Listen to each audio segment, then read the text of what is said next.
हाँ तो जी प्यारे साथियों, स्वागत करता हूँ आपके अपने प्यारे यूट्यूब चैनल MSC ऑफिशियल में। मैं सुजित, आप सभी का भाई। तो कैसे आप लोग? मैं उम्मीद ही कर सकता हूँ कि सब दिन की बातें आज भी आप लोग कुशल से रहते होंगे और पढ़ाई के साथ साथ जो है अपने अपने माता पिता के ध्यान रखते होंगे। जैसे कि बच्चों आप लोग को पता होना चाहिए, सॉरी बच्चों बोल दिए भाइयों, जैसे कि आप लोग को पता होना चाहिए कि हम लोग जो है 2025 से जो है 2026 में भी क्या करते हैं, ट्रांसलेट करते हैं। कर दे कि नहीं कर दे। और बात करें तो ये हमारा जो महीना चल रहा है वो हमारा चल रहा है फरवरी का। क्या चल रहा है? वो हमारा फरवरी का महीना चल रहा है। और फरवरी का महीना चल रहा है तो आप लोगों को पता होना चाहिए कि हमारा जो क्लास 10 का बच्चा जितना भी है और क्लास 12 का, क्या बोले हम, क्लास 10 और 12 का बच्चा जितना भी है उस सबका एग्जाम जो है, अगर बात करें क्लास 12 का तो क्लास 12 का भी एग्जाम हो चुका है और क्लास 10 का भी जो हमारा एग्जाम क्या हो गया है, हो चुका है, हो गया है। ठीक समझ गए। बात करते हैं कि ये हमारा क्लास 10 और 12 का भी एग्जाम हो गया है तो कैसा परफॉर्मेंस रहेगा उन लोगों के बीच। तो जितना भी हमारे पास जितना भी बच्चे पढ़े थे, हम लोग हमारे वीडियो से जितना भी बच्चे पढ़े थे तो हमको बोले थे कि भाई अच्छा से अच्छा जो हमारा क्या हो गया है, बन गया है, कोई टफ ना है, जितना पढ़ा था सब आ गया था उनके पास। लेकिन अब जो भाई ना पढ़े हैं उनके लिए तो भाई हम ना दोषी हैं, क्योंकि आप लोग के पास जो है वीडियो तो हम देते थे लेकिन आप लोग ना देते थे, उसमें तो हमारा गलती नहीं है, उसमें आप लोग का गलती है। तो इसलिए बोलते हैं कि हमारे वीडियो अगर आपके पास जाता है तो आप लोग क्या कीजिए, उनको देखिए और देखने के बाद उनको समझिए। समझने के बाद अगर आपको कुछ गलती बता रहे हैं, चाहे कुछ गलत हमसे हो रहे हैं, तो आप लोग कमेंट कीजिए कि ना भाई जी यहाँ पे कुछ गलत आप बोल रहे हैं, चाहे यहाँ पे कुछ गलत कर रहे हैं, इस तरह से आप पढ़ेंगे तो हम जो है ना अपने अंदर क्या करेंगे, सुधार करेंगे। समझ गए? अब चलिए हम उतना बात न करके जो हम अपना सीधा क्या करते हैं, अपने टॉपिक पे जाते हैं। तो क्लास 10 और 12 का जो हमारा क्या है, एग्जाम हो चुका है। क्या बोले हम, एग्जाम जो है हो चुका है, हो चुका है। और अब जो है हमारा देरी क्या है, अब हमारा देरी ये है कि 2027, तो ये तो हमारा 26 चल रहा है, 2027 का 10th और 12 के जितने भाई बहन हैं उनके लिए मैं बता दूं कि अब जो है हमारा क्लास 10th और 12 का हमारा जितना भी लैंग्वेज सब्जेक्ट हो गए, जैसे हो गए क्लास 10th का अगर बात करते हैं तो जो भाई मैथिली रखे हैं उनके लिए तो नॉन हिंदी आता है जो कि क्लास 8 में पढ़ाता है, वही नॉन हिंदी को हम पढ़ाने वाले हैं क्लास 10th में। और जो भाई क्लास 12th में है उनके लिए मैं बता दूं कि आप लोग का जो ये हमारा दिगंत है, ये जो है हमारा अब क्या होने वाला है, स्टार्ट होने वाला है। तो आप लोग हमारे साथ जो है वादा के साथ आप लोग क्या कीजिए, हमारे साथ 2026 से लेकर के और 2027 इस बीच में एक भी वीडियो आप लोग क्या कीजिए, मिस ना कीजिए। अगर आप एक भी वीडियो मिस ना करते हैं तो मैं वादा के साथ बोल सकता हूँ कि आपका जो है ना हिंदी में 90%, 91, 92, 95% तक जो है ना लाने का गारंटी जो है ना हम लेंगे आप लोग से। समझ गए? इतना जो है ना हम आपको बोल सकते हैं कि 95 तक जो है ना हम आपको दिला देंगे। समझ गए? तो वही हम बोलना चाहते हैं। अब बात इतना तो बात कर दिए, अब बात करते हैं कि हमारा कुछ सिलेबस क्या रहेगा, वो हम जानते हैं कि हमारा सिलेबस क्या रहेगा। तो आप लोग को पता होना चाहिए कि बुआ हमारा जो है क्लास 10th का अगर बात करें और क्लास 12th का बात करें तो हिंदी में जो है ना बात करते हैं बुआ, क्लास 10th का अगर बात करते हैं नॉन हिंदी के साथ जो है ना नॉन हिंदी के साथ जो है ना एक चीज हमको और पढ़ना पड़ता है जो कि हमारा क्या होता है, व्याकरण। और सेम प्रोसेस जो है ना बुआ क्लास 12 वाले भाइयों के साथ भैया दिगंत के साथ जो है, दिगंत के साथ जो है क्या पढ़ना पड़ता है, व्याकरण पढ़ना पड़ता है। बोलिए सर ये व्याकरण क्यों पढ़ना पड़ता है? तो व्याकरण इसलिए पढ़ना पड़ता है कि हमारा जो क्लास 10th में और क्लास 12th में जो बिहार बोर्ड वाला है वो जो है ना नॉन हिंदी के साथ जो है ना हमारा व्याकरण भी ऐड कर देता है। और दिगंत के साथ जो है हमारा व्याकरण भी ऐड कर देता है। अब बोलिए कि सर व्याकरण कहाँ ऐड करता है, तो वह व्याकरण हमको जो है ना ऑब्जेक्टिव में जो है ना ऐड कर देता है। ये व्याकरण का समझ गए। क्लास 12 में भी क्या करते हैं, दिगंत के साथ क्या करते हैं, ऑब्जेक्टिव दे देते हैं, और हिंदी में भी जो है क्या करते हैं, ऑब्जेक्टिव दे देते हैं। समझ गए। बात करते हैं कि सर हिंदी में अगर ऑब्जेक्टिव देता है तो कितना देता है ऑब्जेक्टिव व्याकरण से, तो व्याकरण से जो है ना वो बात करते हैं ऑब्जेक्टिव के बारे में। क्या बोले हम, ऑब्जेक्टिव के बारे में बात करते हैं। तो व्याकरण में जो है ना 60 गो, कभी काल जो है 65 गो, ऐसे करके जो है ऑब्जेक्टिव देता है। किससे, हमारा व्याकरण से। क्या बोले हम, व्याकरण से इतना हमारा दे देता है, 60 गो कभी काल देता है, कभी काल आपको 65 गो दे देता है। लेकिन सेम प्रोसेस जो है ना हमको जो है ना क्लास 10th वाले बच्चों के लिए भी करता है। कितना ऑब्जेक्टिव दे देता है, वह 60 को कभी देता है, तो कभी 65 को देता है, कभी 64 को दे देता है, ऐसे ही देते हैं। बाद बाकी ऑब्जेक्टिव जो है, जैसे मान लीजिए 65 को अगर कभी पूछ दिया है तो 35 को ऑब्जेक्टिव जो है ना हमारा दिगंत से पूछ देता है। चाहे मान लीजिए कभी कभी 60 को दे दिए तो इसमें भी जो है ना आपको कभी कभी 40 को ऑब्जेक्टिव पूछ देता है। तो आप लोग व्याकरण पढ़े रहिएगा, तब ना ये 60 को बनाइएगा, चाहे 65 को बनाइएगा। व्याकरण आप पढ़े ही ना रहिएगा तो कैसे बनाइएगा, बोलिए आप ही लोग। इसीलिए हम बोलते हैं कि हिंदी के साथ साथ जो है हम आपको क्या करेंगे, व्याकरण भी पढ़ाएंगे। समझ गए। अगर समझ गए हैं तो आप लोग कमेंट में क्या कीजिएगा, अपना हैंड का जो है अंगूठा ऐसे करके बोलते हैं, जो बोलते हैं लाइक बोलते हैं, उनको आप लोग क्या कीजिएगा, भेजिएगा कमेंट में। समझ गए।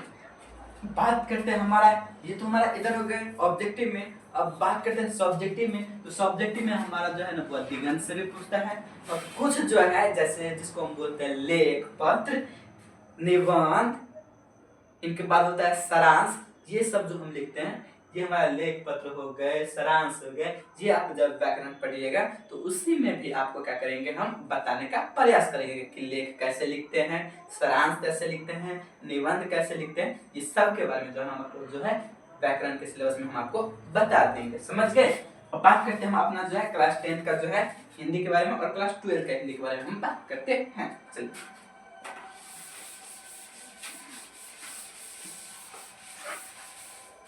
सबसे पहले अगर बात करें वो हमारा क्लास 12 के बारे में, तो क्लास 12 के हिंदी को बोलते हैं हुआ दिगंत। क्या बोलते हैं, हुआ दिगंत बोलते हैं। अगर बात करते हैं दिगंत को कितने भागों में बांटा गया, तो वो हमको दिगंत को जो है ना टोटली जो है ना वह 3 भागों में बांटा गया है। पहला तो हमारा होता है वह जिसको हम बोलते हैं गद्य खंड। क्या बोलते हैं, वह गद्य खंड। दूसरा जो होता है हमारा वो होता है हमारा काव्य खंड, काव्य खंड, या फिर इसी को बोलता है वह क्या मालूम है, पद्य खंड भी बोलते हैं। इसी को क्या बोलते हैं, वह पद्य खंड, पद्य खंड। और तीसरा जो होता है हमारा वो होता है वह प्रतिपूर्ति, प्रतिपूर्ति। क्या होता है, वह प्रतिपूर्ति होता है। अब बात करते हैं कि सर इतना पढ़ने के बाद ये 3 भाग में तीनों में पढ़ना पड़ेगा। हाँ जी, तीनों में पढ़ना पड़ेगा। सबसे पहले तो बात करते हैं कि 23 जो है ना हमारा, क्या बोले, वह 23 को जो है हमारा वह चैप्टर जो है आपको,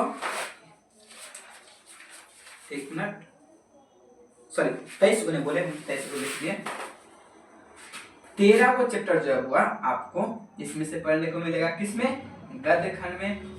और 13 को चैप्टर जो है वह आपको काव्य खंड में पढ़ने को मिलेगा। यानी कि 13 और 13 3 को चैप्टर जो है वह आपको प्रतिपूर्ति में से पढ़ने को मिलेगा।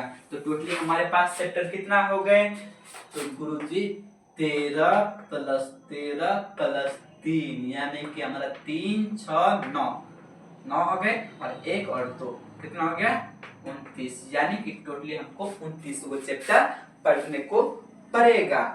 बात करते हैं 13 को चैप्टर 29 को चैप्टर पढ़ने को पड़ेगा, तो कैसे कैसे पढ़ेंगे। सबसे पहले हम बात करते हैं गद्य खंड। सबसे पहले हम पढ़ेंगे, क्या पढ़ेंगे जी, सबसे पहले हम गद्य खंड पढ़ेंगे। इनके बाद जो आपको काव्य खंड पढ़ेंगे, और लास्ट में जो हमारा ये 3 को चैप्टर है प्रतिपूर्ति, इसमें से पढ़ाएंगे। ये हमारा प्रतिपूर्ति में से अगर बात करें तो 10 नंबर का जो है हमको इसमें से भी पूछते हैं। 10 नंबर का किसमें पूछते हैं, प्रतिपूर्ति में से भी पूछते हैं। तो ये हमारा कुछ सिलेबस जो है आपको क्लास 12 के दिगंत में हो गए। और बात करते हैं क्लास 10th वाले बच्चों के लिए, तो क्लास 10th वाले बच्चों के लिए जो है हमारा जो है इनको मिटा देते हैं। इनके बाद हम जो है क्लास 10th वाले बच्चों के लिए बात करेंगे, ठीक।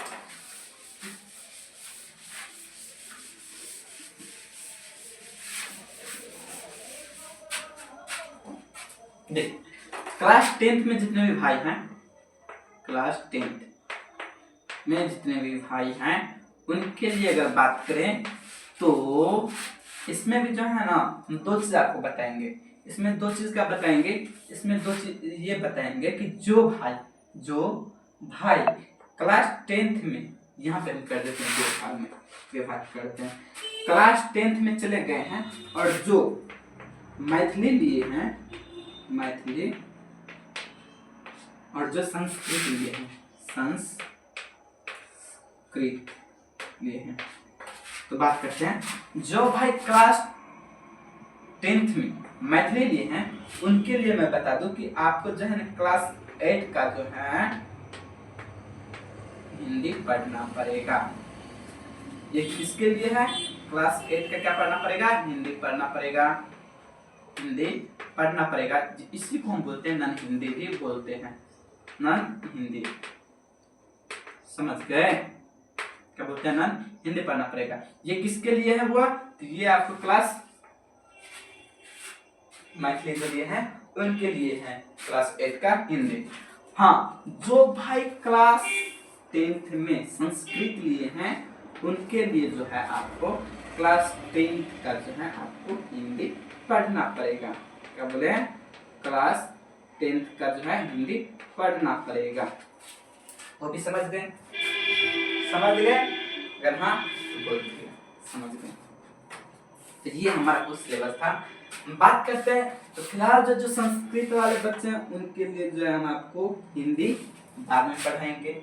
भाई मिथिलांचल हैं और मैथिली वाले बच्चों को जो है ज्यादातर ध्यान देते हैं, हालांकि ध्यान देंगे आप लोग को भी, संस्कृत वाले बच्चों को भी ध्यान देंगे। तो पहले हम बात करते हैं मैथिली वाले, इनके बाद जो है संस्कृत वाले बच्चों के लिए जो हम अलग से वीडियो बनाएंगे। ठीक, आप लोग के लिए जो है संस्कृत भी स्टार्ट करने वाले हैं, समझ गए।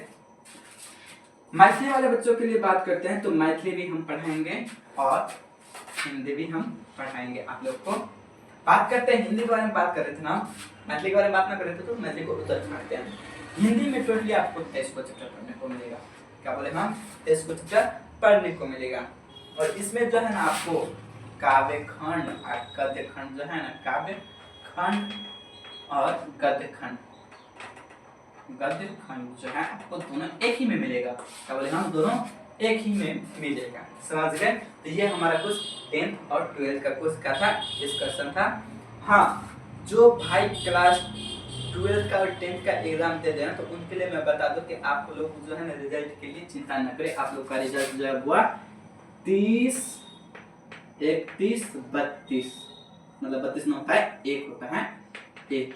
ये 3 दिनों के अंदर में जो है ना, मार्च में बात करते हुए, फरवरी में मार्च में जो है ना आप लोग का रिजल्ट जो है ना 30, 31 और 1 के बीच में जो है आपका जो है मार्च में क्या होगा, रिजल्ट आ जाएगा। तो रिजल्ट के लिए आप लोग क्या कीजिए, चिंता न कीजिए। तो ये हमारा कुछ का था, सिलेबस था।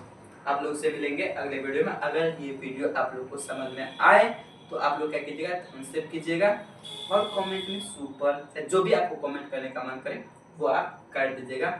हाँ, अगर आप लोग को जो है इस वीडियो में कोई दिक्कत बता हो, चाहे कोई प्रॉब्लम हो, चाहे हमारे ऊपर कोई प्रॉब्लम हो, तो आप लोग कमेंट कीजिए, बेहिचक हम पढ़ेंगे। और पढ़ने के बाद जो है ना कमेंट को हम सुधार करने का प्रयास करेंगे कि कैसे कैसे सुधार कर सकते हैं। ठीक, मिलते हैं आप लोग से अगले वीडियो में, तब तक के लिए बाय एंड धन्यवाद।